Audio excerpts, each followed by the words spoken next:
يا سائح للقاء يسوع، لا يهمك عطش ولا جوع، طعمك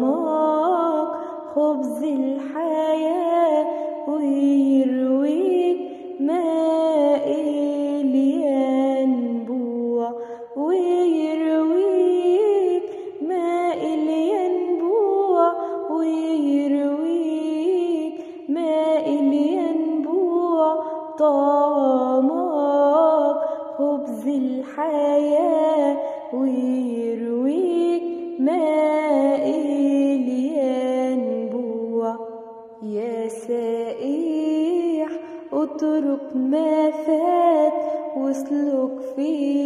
الطريق بثبات، وإن كان في الطريق ألمات